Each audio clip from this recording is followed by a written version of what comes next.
সংগঠকবৃন্দ, print electronics মিডিয়ার প্রতিনিধিবৃন্দ, সম্মানিত অন্যান্য অতিথিবৃন্দ এবং অনারেবল ডিপ্লোমেটস এবং আমাদের মাঝে উপবিষ্ট রয়েছেন আমাদের দেশের বিভিন্ন প্রান্ত থেকে আগত আমাদের এই যে আজকে যে ইভেন্টটা আপনারা দেখে গেলেন, এই ইভেন্টটা হচ্ছে বাংলাদেশের ভবিষ্যৎ, বাংলাদেশের ফিউচার। এই ইভেন্টটা আজকে এরা হচ্ছে এই যে যারা প্যান্ডেলের নিচে বসে আছে, যারা গ্যালারিতে বসে আছে, তারা হচ্ছে বাংলাদেশের ভবিষ্যৎ, ভবিষ্যৎ বাংলাদেশ। কাজেই আপনাদের কাছে অনুরোধ থাকবে, যত নিউজই থাক আগামীকাল আপনাদের সম্প্রচারিত প্রতিষ্ঠানে, আপনাদের পত্রিকায় যদি আজকের এই বাচ্চাদের খেলা, আজকের এই ভবিষ্যৎ যারা আছে তাদের নিউজটা যেন আজকে আগামীকাল লিড করা হয়, এটি আমার অনুরোধ রইল আপনাদের কাছে। আশা করি আপনারা কালকে বা রাত্রের ইলেকট্রনিক মিডিয়াতে আপনারা আমাদের এই ভবিষ্যৎকে আপনারা তুলে ধরবেন।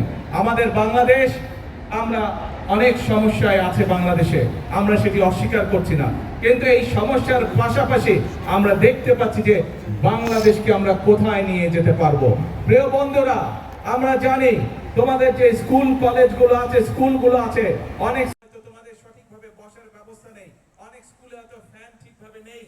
আমরা কাজ করছি, আমি দৃঢ়ভাবে বিশ্বাস করি এই যে গ্যালারিতে হাজার হাজার ছোট বন্ধুরা তোমরা বসে আছো, তোমাদের মধ্যে থেকেই এই দেশের একজন ভালো ডাক্তার বের হবে, তোমাদের ভিতর থেকে এই দেশের একজন ভালো আর্কিটেক্ট বের হবে, তোমাদের ভিতর থেকে এই দেশের একজন ভালো ইঞ্জিনিয়ার বের হবে, তোমাদের ভিতর থেকে এই দেশে একজন ভালো ক্রিকেটার বের হবে, ভালো সুইমার বের হবে, ভালো টেনিস প্লেয়ার বের হবে, অর্থাৎ তোমাদের মধ্যে থেকে খেলোয়াড় বের হবে। আজ তোমরা সেটা প্রমাণ করে দেখিয়েছো, তোমাদের মধ্যে থেকেই এই দেশে বের হবে যারা এই দেশকে সামনের দিকে এগিয়ে নিয়ে যেতে পারবে। কাজেই নিজেকে কখনো ছোট ভাববে না, নিজেকে গড়ে তুলতে হবে। তুমি যত শক্তভাবে নিজেকে গড়ে তুলতে পারবে, তুমি তোমার বাংলাদেশকে তত সুন্দরভাবে গড়ে তুলতে পারবে। কি হলো, বাংলাদেশকে গড়ে তুলতে কে কে কাজ করবে? গ্যালারিতে যারা আছো, আমার সাথে আছো তোমরা? শুনতে পাই না, হাত তুলে, তাহলে বুঝবো আমার সাথে তোমরা আছো। কারা বাংলাদেশকে গড়ে তুলতে চাও? বাংলাদেশকে গড়ে তোলার জন্য কারা কাজ করতে চাও? হাত তুলে দেখে। গ্যালারিতে যারা বসে আছো, বাংলাদেশকে গড়ে তোলার জন্য কারা কারা নিজেকে গড়ে তুলবে? হাত তুলে দেখে। শুনতে পাচ্ছ কথা? ধন্যবাদ। এখন কথা হচ্ছে, পড়ার সময় মন দিয়ে পড়তে হবে, কিন্তু খেলার সময় একইভাবে মন দিয়ে খেলতে হবে। আরেকটি তোমাদের কাছে আমি সহযোগিতা চাই, তোমাদের একটি হেল্প লাগবে। শুধু যে গ্যালারিতে যারা বসে আছো তারা না, নিশ্চয়ই এই অনলাইন বা টেলিভিশনের মাধ্যমে সারা বাংলাদেশে তোমাদের মতন সারা বাংলাদেশে আমাদের যারা ভবিষ্যৎ আছে, ছোট ছোট বন্ধুরা আছে, তোমাদের সকলের কাছে আমি একটি সহযোগিতা চাই, একটি সাহায্য চাই। সেটি কি সাহায্য?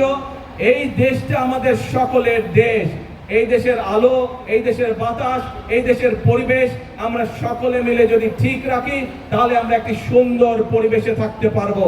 তুমি সুন্দর পরিবেশে বড় হতে পারবে, তুমি সুন্দর পারবে, তুমি সুন্দর পরিবেশে পড়ালেখা করতে পারবে। সেই জন্য আমি তোমাদের সকলের কাছে যে সাহায্যটি চাই, তোমরা নিশ্চয়ই দেখেছো রাস্তা দিয়ে হেঁটে যাওয়ার সময় তোমার বাসার আশেপাশে অনেকে বিভিন্ন রকম ময়লা ফেলে যায়, বিভিন্ন রকম প্লাস্টিকের বোতল ফেলে যায়, সেটি পুকুর হোক, নদী নালা হোক, বাসার আশেপাশে। এখন থেকে যদি এরকম কোনো দৃশ্য তোমাদের চোখে পড়ে, প্লিজ তোমরা তাকে বারণ করবে। দরকার হলে সেই ময়লাটি তোমরা তুলে নিয়ে গিয়ে যেখানে ময়লা ফেলার জায়গা নির্দিষ্ট, সেই জায়গায় ময়লা ফেলতে হবে।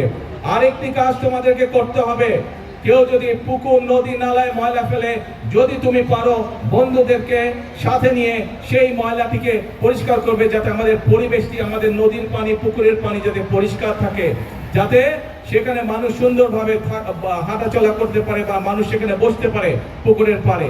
আসো, এরপর বাড়ির আশেপাশে হোক, তোমার স্কুলের আশেপাশে হোক, অথবা যেখানে তুমি সুবিধা মনে করো, সেইখানে একটি করে প্রতি বছর গাছ লাগাতে হবে।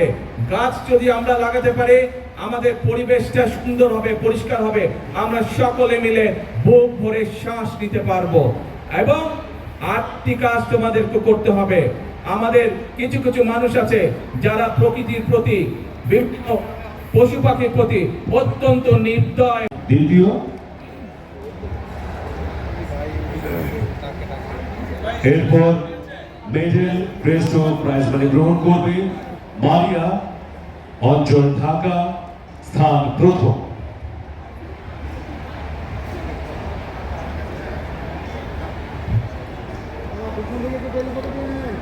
মারিয়া, অঞ্চল ঢাকা, স্থান প্রথম। এরপর ক্যাটাগরি অ্যাথলেটিক্স 100 মিটার দৌড় বালক। কমিশনার নাহিদা আহমেদ ইটু বাফুফে পুরস্কার গ্রহণ করবেন রেফারি সোহানা খাতুন বাফুফার কৃতিত্ব অর্জন করেছে। ফারিয়া 5টি গোল করার কৃতিত্ব অর্জন করেছে। এরপর দলগত রানার্স আপ বালিকা দলের খেলোয়াড়, কোচ, ম্যানেজার ও অঞ্চল প্রধানকে মেডেল ও ক্রেস্ট গ্রহণ করার জন্য অনুরোধ জানাচ্ছি। মেডেল ও ক্রেস্ট গ্রহণ করবেন রানার্স আপ দল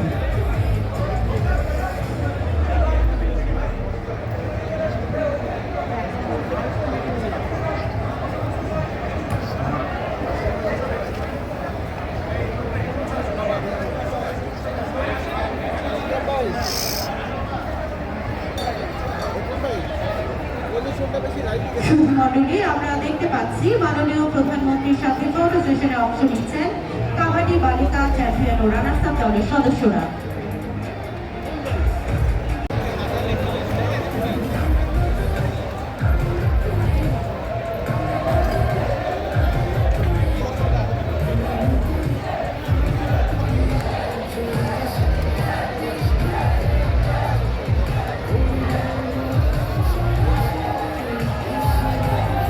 অ্যাথলেটিক্স বালক ও বালিকায় গ্রুপে প্রথম, দ্বিতীয় ও তৃতীয় স্থান অধিকারীরা